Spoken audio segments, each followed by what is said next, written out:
Hey guys, Dev here and welcome to my new video. So this one's gearing your Paladin at level 60, ready for TBC. So in this guide, we're not touching any raid loot. This is all going to be dungeons, BOEs, and stuff that you can quest for. There's going to be some unorthodox pieces in here that you might not be expecting, and there is a little bit of a method to the madness. So we kind of want to hit a certain level of tankiness and a certain level of spell power. And some pieces were going all in on tankiness, other pieces were going all in on spell power. Getting spell power without touching any raid gear is quite a challenge in Classics, so I hope the gear that I've laid out for you can really help. Of course, there's going to be a few options. Some of it involves gold, some of it is stuff that you can just quest for, depending on your level. Is this your first character or, is this an alt? Just quickly before we dive into the gear, I just want to say a huge thanks to everyone that's subbed in the last week. 1,900 subscribers and climbing at the moment. Thank you so much for all the support. It really does motivate me. If you find anything useful in this video at all, please hit that subscribe button, guys. It helps me out so much. And let's get straight into the gear. Okay, so the first slot we're going to look at is the head. So the first piece is the Golem Skull Helm. This drops from Phalanx. He's the Golem you're going to find in the Grim Guzzler. There's another option as well, very similar to this, called Gith's Skull. This one drops from Gith, who is part of the Rend event in Upper Blackrock Spire. So both of these have a good amount of stam, decent amount of armor and defense rating. One is going to give you slightly more single target threat, the other is going to give you better survivability. Okay, so if you've got a little bit more gold to spend and you don't feel like dungeoning for your helm, the other option is to pick up a BOE called Enchanted Thorium Helm. Now this is relatively expensive, but it does come with defense rating, which is a good stat for Pallies, especially when you're super fresh. But I'm going to give you a better option. So the Dark Iron Helm, I can make this for about 30 gold on my blacksmith at the moment on my server. There's a lot of guild banks which are dumping all the old MC mats, and it's making items like this super cheap. So Dark Iron Helm has 825 armor, which is a huge step up from the items we just looked at, as long as 20 stamina. And for 30 gold, it is an absolute steal. Looking forwards as well, going into ramps, there are a bunch of casters that use fire damage, so having a little fire resistance isn't going to hurt. This would definitely be my pick if you just want a cheap and easy helm. So when I've spoken to a few of you about picking up these pieces and you've actually gone and looked at them and the answer you've come back and like, yeah, these are great stats, like compared to the crappy greens that we get started out in. Just thinking outside the box to get some cheap gear. So much stuff is hyperinflated at the moment, but these dark iron pieces are a really good value. Okay, so looking at next real quick, I'm going to give you 4 different options here. So the first one I'm going to take a look at is the Orb of the Dark Moon. So this requires Dark Moon Fur to be active, but it went live today, so we got a sneaky one in before TBC. If you do want to get this, it's going to require 1,400 tokens, so this is not going to be cheap.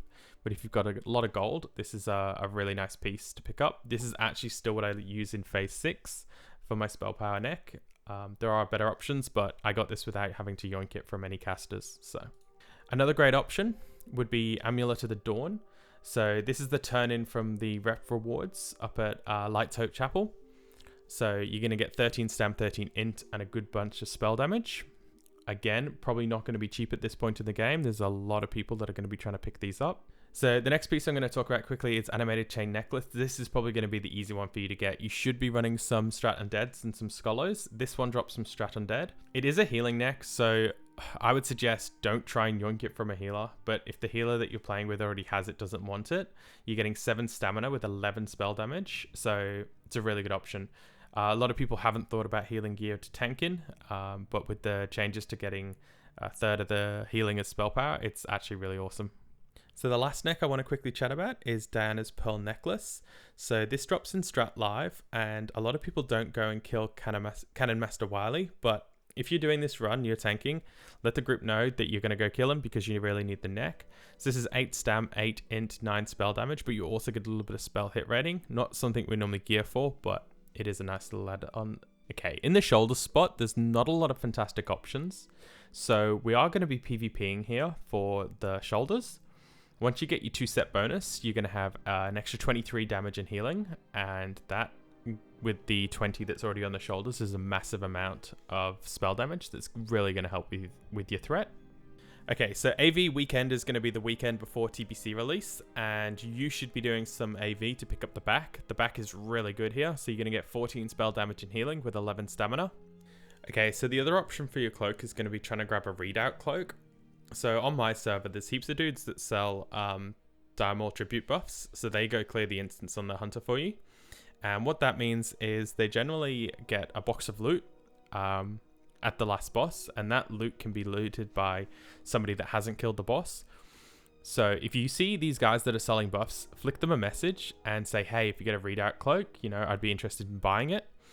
And they can generally summon you to the instance, and all you need to do is run through, loot the box and pay them. But that service might not be available on your server, so just see what you can do. Okay, so for your chest slot, the first option I'm going to offer here comes from a quest. The quest is called In Dreams, and it's a relatively long quest chain that begins in EPL. So I would only suggest this if you're short on gold and rich on time. It does require you to run a few dungeons as well, so you need to be prepared for that.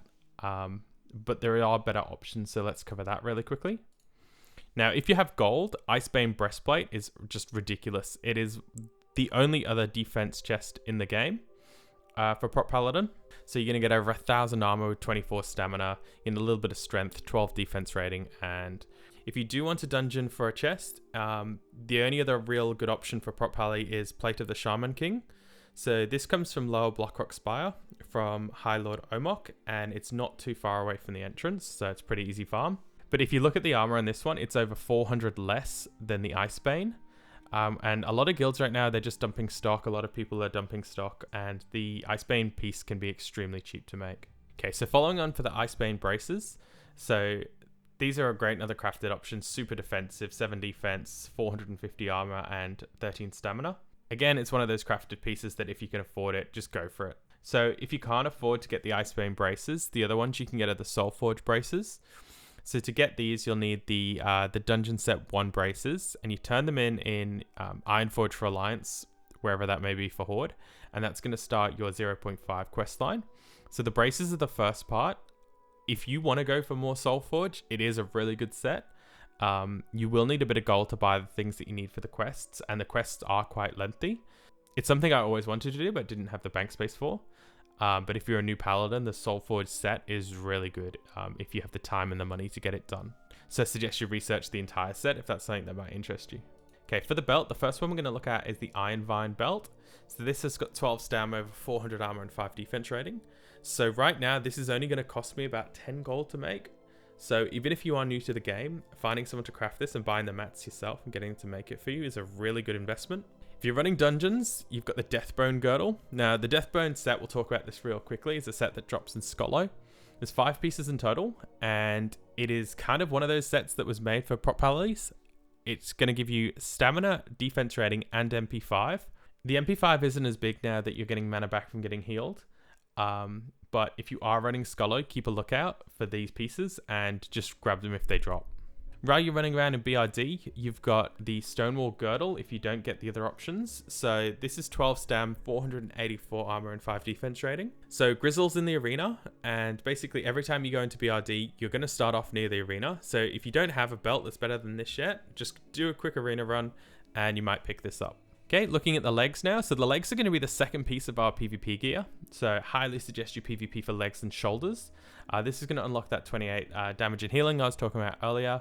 And there's just not that many good legs in the game for Prot Paladins, with the exception of the PvP gear. Okay, the boots are an interesting slot as well. Now, there's a lot of lackluster boots, which are like 20 stam and something else.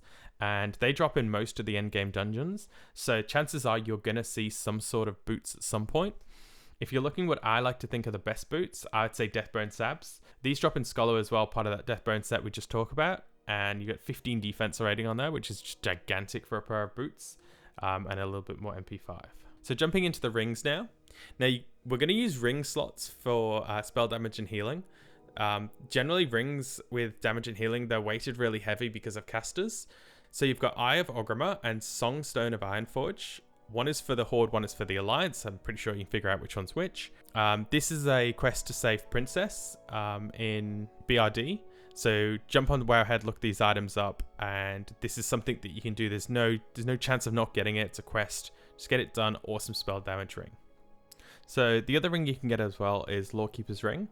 So this is their reward from PvPing in Warsong Gulch. So you'll need to turn in some honor marks as well as some honor. So it's got stam, spell damage, and healing, and MP5, which is all good Prot Pally stats. If you don't feel like doing any more PvP, you can get a Band of the Unicorn, or you can just go with a Maiden's Circle, which is slightly better than Band of the Unicorn. For your trinkets, the first thing you're going to do is the quest for Power of the High Chief. If you're an existing paladin, you may have already done this quest and the trinket wasn't an option, but if you're fresh or you've just leveled, this is a reward from the Firewater quest in Winterfall, and it starts with an empty firewater flask, which drops from any of the Furbolg when you kill them. Your other option is actually something you start with, and that's your stamina and spell power trinket. This is actually surprisingly good, especially in comparison to all of the other boost items that you get. So just, yeah, keep using this. It's a pretty good trinket. Okay, so the first shield you can get is Argent Defender. So this is a really cool shield, and it has a 1% chance when you're struck in combat of increasing your block rating by 250 for 10 seconds. So for every 5 block rating you have, you get 1% chance to block. So this works out to be 50% increased block chance for 10 seconds. The 1% proc rate might not seem like a lot, but when you're doing a lot of AoE pulls, it can actually proc quite a fair bit. So to begin, you want to do a strat live run and loot the head of Balzanar. And once you do that, turn it into Light Soak Chapel. That's going to start a series of quests. If you're going for the In Dreams questline, you can do this side by side, but you're probably already going to be running a lot of strats to get these pieces. So the best BOE shield is the Jagged Obsidian Shield. You'll need a blacksmith to craft this one, and it requires crafting mats from AQ20. It's going to give you a bit of shield block rating. It has a really cool effect that can silence casters. So when you're tanking a lot of casters, this is a cool shield to switch on, even if you have a slightly better shield. I just made one of these on my blacksmith, and it cost me about 163 gold to make. So it isn't too out there in terms of how much it's going to cost you. Of course, if you want to go all in, there is the legendary Skull Flame Shield. So this is also going to allow you to start running some boosts, especially if you get a Demon Forge Breastplate at the same time. And you can easily pay this off by the time TBC releases by running some dungeon boosts. Of course, we can sit here and debate about the effectiveness of it in TBC, but I'm still going to be using mine for the pull phase. So if you don't have one, you can pick these up about 750 gold on my server at the moment. It's going to vary from server to server. Okay, so the last and if not the most important slot we're going to go over is the weapon slot. So the easiest to get weapon is Arbiter's Blade. So this drops in Blackrock Depths in the coffers side. So if you're anywhere over there, just quickly jump in and grab him. If you're doing any of the Blackrock Steps run, this is probably about 10 minutes round trip out of your way, and is going to be your first decent spell power weapon. It is only 8 spell power though, so you do want to kind of step up as soon as you can. So 2 options which are very similar. The first is Master Smith's Hammer. So if you're going for this one, it drops in Ubers, and it drops from Gorolok Anvilcrack. Now, he's a boss that most people normally skip. So in the room where Jed is, he's on the far left, and it takes about an extra minute or 2 to kill him usually. It's super easy to do. Just point him out to your group and get them to give you a hand killing him. The other option would be to go for an Energetic Rod. So with the current price of thorium, a lot of group people in my guild are running jump runs again to grab as much thorium as they can. So just ask, hey, can you tag along, do a quick jump run? You might pick this up. Alternatively, just make a group and go do a Dimol East group. This is a pretty good drop rate, 20% of the chance from the last boss. And it's going to be a pretty good tanking weapon. 14 spell damage, int, and 2.3 speed. Okay, so if you're loaded, your next best option is going to be Sage Blade. So this is going to cost you quite a bit. Not a ridiculous amount of gold though. So I'm an armor smith on my blacksmith, so I haven't actually priced one of these up. So it has 20 spell damage and healing. It's also got 14 stam and a bit of int. It's 1.8 speed. So if you are using Reckoning, that means you're gonna consume all of your Reckoning stacks, which is really good. And with it being a faster weapon, it means that a dodge or a parry on the pull isn't going to affect you as much. Okay, so if you're thinking about starting to do some ZG and some AQ, and you have got nothing else, there's a quest in Cenarian Hold in Silithus called a Perfect Poison. And one of the rewards from that is this Healing Hammer. So it's a 1.8 speed mace. It does have 13 spell damage. So this is very similar to the mace that you'd get from Dimol East or Ubers. There's a 100% chance to get this. All you need to do is 1 AQ20 and 1 ZG. So that wraps up my gear guide, guys. It took me a bit to make, so I hope you enjoyed it. We are running out of time, so if there's anything that you guys want to see before TBC launch, please let me know in the comments. My next video that I'm intending to get out as soon as possible is going to be a raid guide. Sorry about the 20 to 40 video. I got so caught up boosting my own shaman. I was just having an absolute blast playing Pally. I kind of skipped over making that, so I hope this redeems it. So thanks for all you guys that stuck around to the end. You know, if you're this into the videos, I suggest you come over, check me out on Twitch. I'm streaming quite frequently at the moment, and I'll be streaming a lot of BC content, heroics and raids and whatnot. So thanks again for all the support, guys, and I'll see you in the next one.